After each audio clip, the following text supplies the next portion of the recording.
How's everyone doing? Good? Good morning. Thank you guys for having me today. This is actually my first SearchLeeds, and I have heard so much about this conference and about the vibrant search community that exists here in Leeds. When they told me that there was a conference that pulled in over 1,000 people into Leeds to talk about search, I was like, no way. But here we all are. It's absolutely amazing. And I'd really like to thank Tim and Steven and Charlie and Frankie and the rest of the Branded 3 team for all their hard work on putting this together. I think it's awesome that they make this event free to the community. So let's give them a round of applause for that service that they're bringing to the community. I'd like to talk to you today about human connection. This may not seem like one of the most digitally relevant topics on the surface, but I believe foundationally it is the cornerstone to how we're going to find success in this rapidly changing world. I'm going to start with a little story. About 6 months ago, I was approached to become the first Chief Digital Officer of the St. Ives Group, and this was an incredible opportunity and honor for me because it would allow me to continue to serve Solstice, which is the company I founded, while also being able to serve an amazing portfolio of digital businesses, including Branded 3. But it also would be a pretty big change. I mean, I'd be leaving my life in Chicago behind, somewhere I had lived for the past 42 years, and it would mean moving to London with my wife and our 5 young children. But I love change, and this was an opportunity to learn new things, make new friends, and give back on a global level. But it also meant that I had to set up my life again. I mean, literally everything. Healthcare, bank accounts, credit cards, mobile phones, utilities, insurance, streaming services, ride shares, food delivery, groceries. I mean, think about all the different services that you have in your life. And if you're anything like me, I am a productivity and loyalty junkie. I mean, I had systems for every transaction, ensuring that every relationship I had was automated, was efficient, and I was maximizing my rewards. And it was time to throw it all away and start over. But I thought, this is good.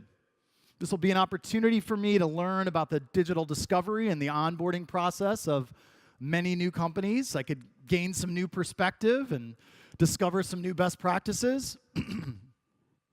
So I made a commitment to myself that I would do everything in my power to set up everything digitally. No reliance on the physical world. No talking to humans. 100% digital. How do you think that went? You know, it baffled me that in 2018, how fragmented the customer journey still is across every industry. Everything I tried to do seemed inefficient, and that's with the UK being far ahead of the US in many areas. I tried to sign up for an EE account, got sent to the store. Tried to sign up for Diamond Insurance, had to call a call center where I was, boiler room, where I was ceremoniously upsold. But the most disappointing was Barclays.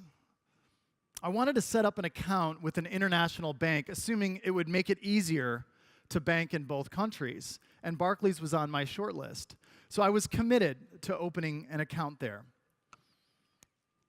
I did a quick search on Google for current accounts, and Barclays search result popped up in the #1 spot. And I thought, this wasn't an ad, this was organic. And I thought, okay, good. These guys are clearly spending money on digital.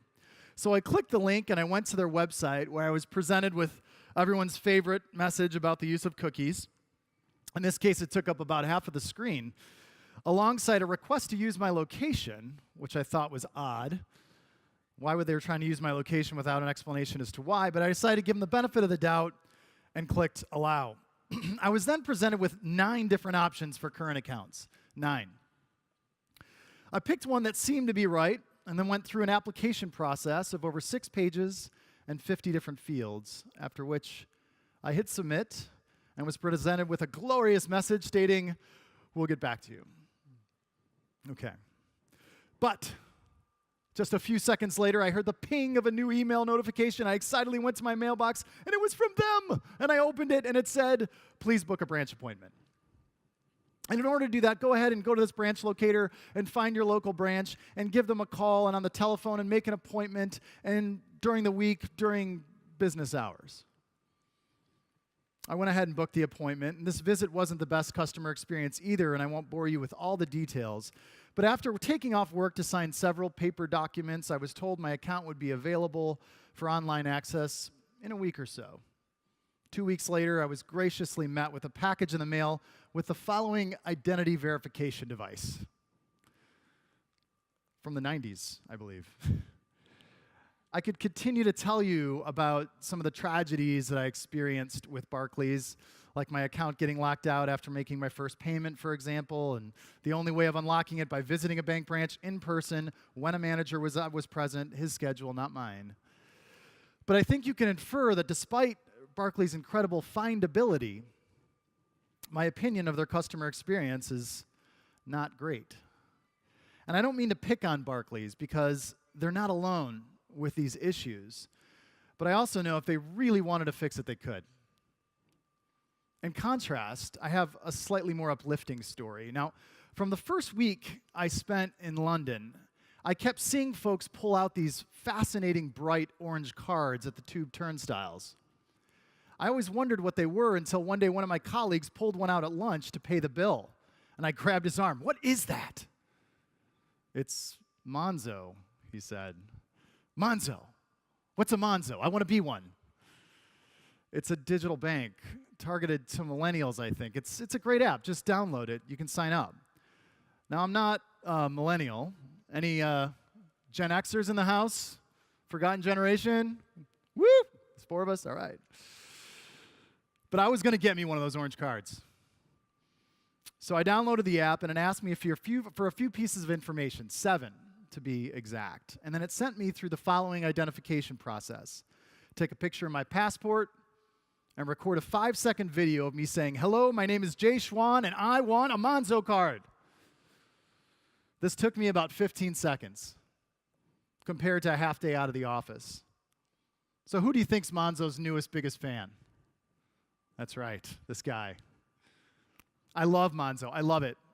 I could go on and on about the experience. Their persistent messaging in the app for customer service, the ability to create buckets for budgeting purposes, the fact that the first notification I got came after a weekend away in France where I was given a message that welcomed me home with a summary of how much I spent while I was away. I love Monzo. I've told everyone who will listen to me about them. And the funny thing is, if you search for current accounts, Monzo doesn't even show up on the front page of Google. Barclays was founded in 1690. They have a market cap of $34 billion and have 85,000 employees. Monzo opened in 2015. In less than 3 years, they've amassed over 730,000 customers. They have 240 employees. What the hell's going on? I believe that the fundamental problem is silos. Most enterprise organizations are siloed around different parts of the customer journey, leading to this disconnected customer experience. If you peek inside most large enterprises, you're going to find the acquisitions team, the content team, the e-commerce team, the product teams, which might often sit in a different part of the organization, the customer service team, the loyalty team. Sometimes these teams sit on different floors. Sometimes they're in different parts of the world. And it's not that it doesn't make sense to organize around these specializations, but the problem is they rarely talk to each other. They're often led by divisional leadership that has been led to believe that their significance is measured by the number of people reporting to them. Different divisions have separate KPIs that are specific to their silos. Most of these organizations have stoic, hierarchical organizational structures that preclude them from collaborating. I'm sure many of you have been in the meetings. We're going to have to go talk to customer service about that. Probably have to get on their docket. Maybe we get something done for the spring release. I guarantee you that Monzo does not have this problem. This makes it incredibly hard for brands to capitalize on their digital investments. A disconnected customer experience leads to higher media spend, lower conversion rates, lower customer retention, and lower customer lifetime value. These hierarchical silos are hurting brands' potential return, and at the end of the day, it's the customer that's losing. But what's interesting is we, as digital service providers, are not immune to this issue. When I took this job, I looked at our digital portfolio here at St. Ives. We had a search agency, a CRM agency, a media agency, communications agency, a web design and build agency, an e-commerce agency, a product development agency, a market research agency. The list goes on. And our agency capabilities almost map directly to the silos that exist within the enterprise because that's who's buying our services. Departmental executives with departmental KPIs are typically tasked with making the buying decisions of which service providers they should work with. And although there are exceptions, generally, this is how the digital service provider economy works. And in my opinion, this is simply exacerbating the experience problem because guess what? Agencies don't do a good job of talking to each other either.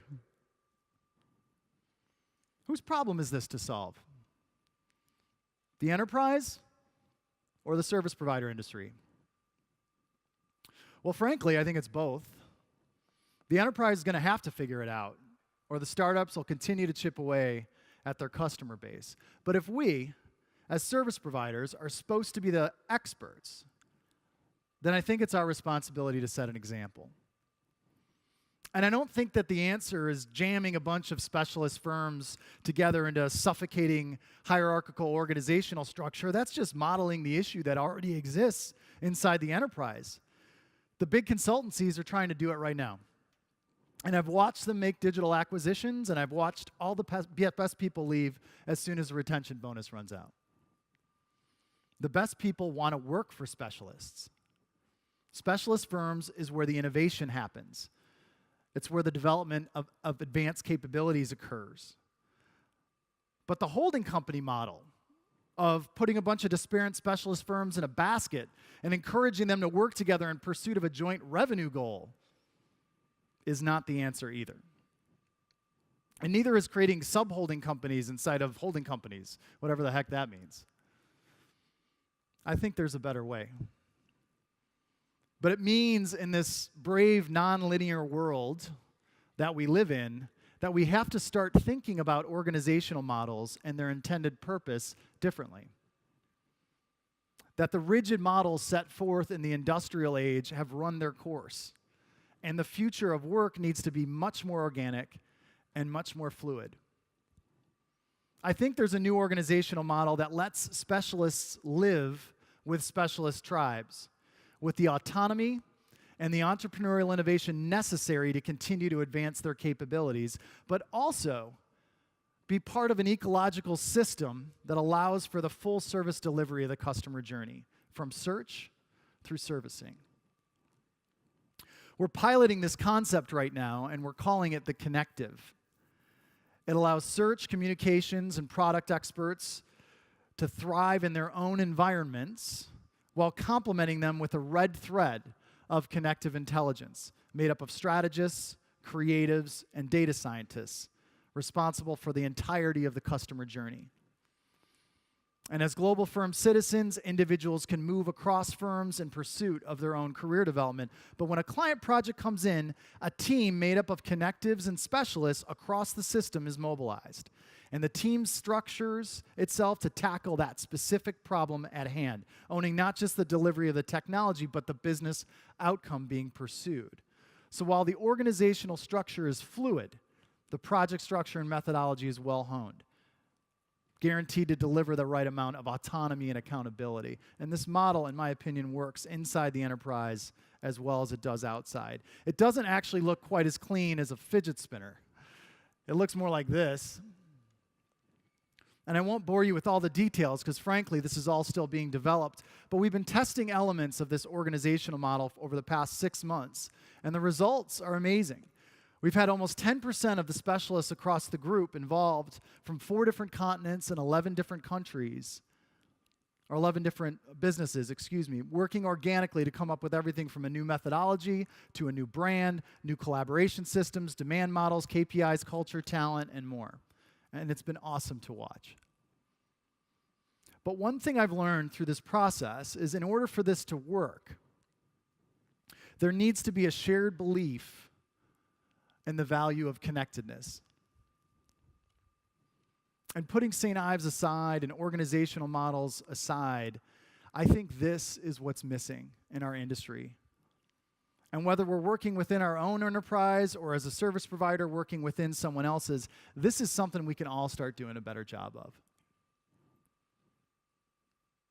Let me tell you another quick story. About 5 years ago, I was running Solstice, and we had won a big contract with one of the US's largest credit card companies. It was a company called Discover. And we came in to redesign and rebuild their mobile app, an app with over 10 million active monthly users. And when we got in there, there was another agency that was responsible for the website. Now, admittedly, I'm a pretty competitive guy, and I was also still getting my sea legs as a leader at this point, still am. And I told my team, listen, I want you to do everything you can to outshine those guys. Capture whatever statistics you can show about how much faster we are, how much better our ideas are, how the quality of work is better. I want you to build a case to get them out so we can get the whole program. And every time I met with the team, I would ask them about their progress we were making towards getting this other vendor out. And then one day, this woman named Krista Chacko sat me down. And Krista was one of the more evolved human beings I've met, much more evolved than I was. And she said, Jay, I understand what you want us to do, and believe me, I want Solstice to succeed as much as you do, but I think we should stop focusing so much on how to make this other vendor lose and start focusing on how we can make Discover win. And this light bulb went off, and I told myself, you selfish ass. I said, let's go talk to the team. And we went over to the team, and I said, everyone, I apologize, but forget what I said. Krista just reminded me why we're all here. Our job is to make Discover win, whatever it takes. And if another vendor is struggling, then you help them out. In fact, bend over backwards as if they're one of your own teammates. We're all in this together. If Discover wins, we win. 2 years later, for the first time, Discover won the J.D. Power Award for Customer Experience, which is their industry's most highly coveted award. They beat American Express, a company 4 times their size, for the first time ever. 5 years later, Discover is still one of Solstice's largest clients, and that other agency is there as well, and they're good people. What's funny is when I made that announcement to the team, I could see the feeling of relief on individuals' faces. I didn't realize how much tension I was creating by putting up these barriers, by creating these silos. Well, I thought I was creating unity by defining this common adversary. What I actually was doing was robbing them of their one fundamental human needs, connectedness. Connectedness is a gift. In many ways, it's what defines us. It cannot be faked. It cannot be automated. There's a professor at Harvard University named Schwan, and Schwan's primary focus of study is human happiness. He's been studying happiness for years, and he's been looking at all of the different aspects that make people happy, from weather to where we live, to our job, to our wealth, to our health. What do you think is the one thing that he found that is the primary indicator of human happiness? The strength and number of meaningful connections. There's a guy named Howard Friedman that commissioned an 80-year study called the Longevity Study, researching the primary factors around life expectancy. And out of everything they found, from genetics to diet to exercise to alcohol consumption to smoking, what do you think the primary factor was that contributed to longevity? The strength and number of meaningful connections. We crave connectedness. And the very thing that we crave as human beings is the very thing that is holding us back from delivering on the promise that digital brings. My proposal to you is that ends today. That we as a community have one another's permission to set ego aside, to reach into fiefdoms, to facilitate across-the-aisle interactions, and start working not for ourselves, but for the greater good, to acknowledge that the whole of the customer experience must be greater than the sum of its parts. In fact, I suggest that we start today to build connectedness. Reach out to the person next to you and introduce yourself to anyone you haven't met. Go ahead and do it right now. Introduce yourself. I'll wait. Go ahead. Don't be shy. Give them a hug if you want.